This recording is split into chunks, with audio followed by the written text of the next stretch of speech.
The tents had appeared in the middle of the night, without preamble. There was some heated discussion at City Hall, because not even the mayor knew they were coming. They must have worked out something, though, because the gypsy circus stayed. Our town wasn't big enough to support even a fair, so this was big news. That was how I found myself with my older brother Tommy and his friends that evening.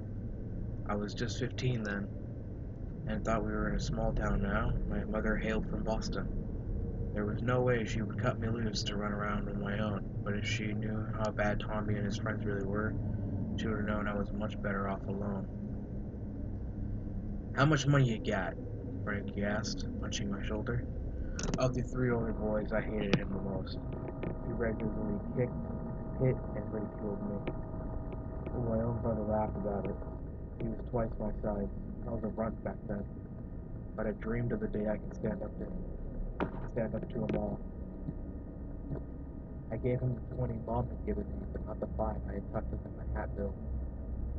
If nothing else, I just wanted to sneak candy apple later. Dad was a dentist, and we didn't have things like that around my house. They abandoned me while we walked inside the Midway. I'd never been to a circus before. There weren't many rides, but huge tents moved everywhere. Barkers told us to come on, see the magnificent beasts of the wild, horrifying freaks of nature. I laughed at that one. I'd ridden in with the freaks of nature. Still, I wanted to see a lion. They looked so majestic on television. Reluctantly, I parted with $2 and stepped inside. The tent smelled of sawdust, sweat, and dung, but inside were the most fantastic creatures I've ever seen. I picked a peanut off the ground and fed it to an elephant, then sat on a bench and waited to await the show. The lions were my favorite part. I knew they were big, but I never expected anything that huge. I held my breath when the lion tamer stuck his head in one creature's mouth. Its incisors looked as long as my fingers, and its back teeth, which I knew were called carnicles from a book my dad gave me, worked like scissors to cut and tear meat. No way I would ever have the gut to stick my head in there. After the show, I debated spending another $2 to watch the same show again, but I really wanted that apple. As I made my way to the food trailers, a girl called out to me, "Read your fortune for $1." The sight of her took my breath. For the rest of my life, I dreamed about her face. I wish she could have seen her own fortune instead of mine that night. She didn't deserve what happened to her.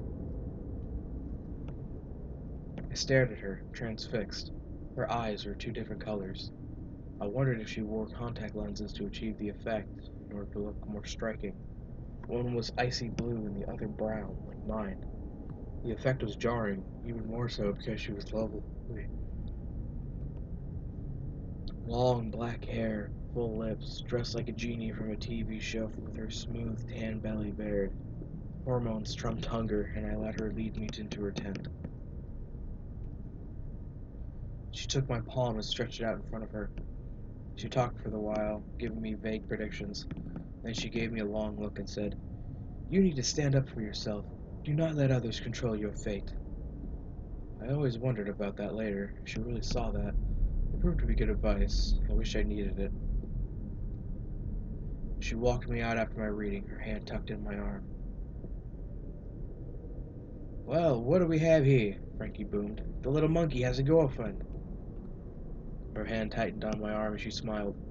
"I'm taking a break."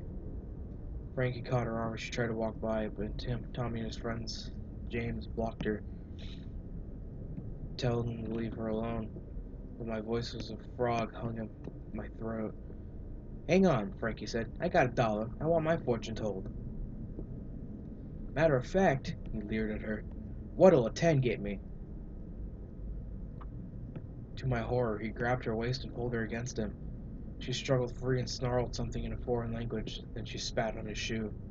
Frankie backhanded her and then dragged her into the tent. I turned to run, but James tripped me. I went sprawling into the dust, and my mouth filled with blood. James held me up and heard a click as he opened the switchblade he always carried. He pressed it against my back. "One move and I'll slice your spinal cord," he said.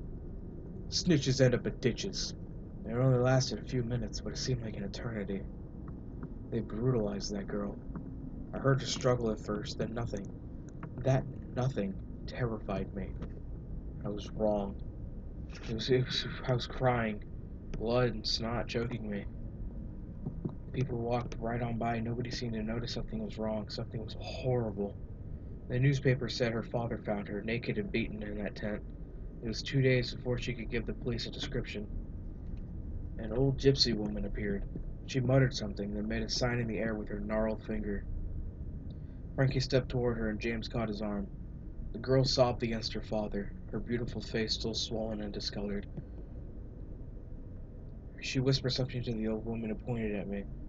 The old woman's eyes narrowed, and she made another sign.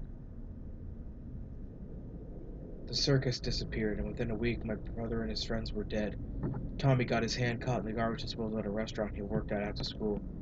As it chewed his arm, he thought the pain was making him delusional because he was screaming about the lion's teeth. He bled out before the ambulance got there. James fell off a ladder while he was helping his father patch their roof. The fall severed his spinal cord. Frankie died the most horribly of all. He wrecked his Johnson's Bend one night, and his car caught on fire. Rescuers said they'd never forget his screams. I figured he's still screaming and burning in the place he went. I dreamed about the old woman every night. She said, "Your crime is silence. You stood quietly and let evil reign. Thus sealed your fate." One morning, my tongue felt funny. When I peered in the mirror, it looked like a piece of bark was attached to it. It felt like bark too. Bark too. Mom was still in her room, so I didn't bother her. Somehow I knew that it was my time. I went to the woods behind our house. My steps grew heavier as I walked, and I could barely drag my feet through the leaves. When I looked down, my legs no longer looked human. They were forming into a tree trunk. Roots curled from my toes and spiked into the ground. I raised my hand to feel my tongue, and my arm froze there. Bark raced down it, falling in place like Legos connecting, covering what was human. With no surprise, I saw the girl walk out of the woods. "I know it wasn't your fault," she said. "I begged my Baba for mercy. She said you must learn a lesson. You'll be a tree until you grow mature enough to bear fruit. When the first apple falls from your tree, you will be human again. I hope you will always stand up for yourself and others after that." It took 3 years, but I am still thankful for that lesson.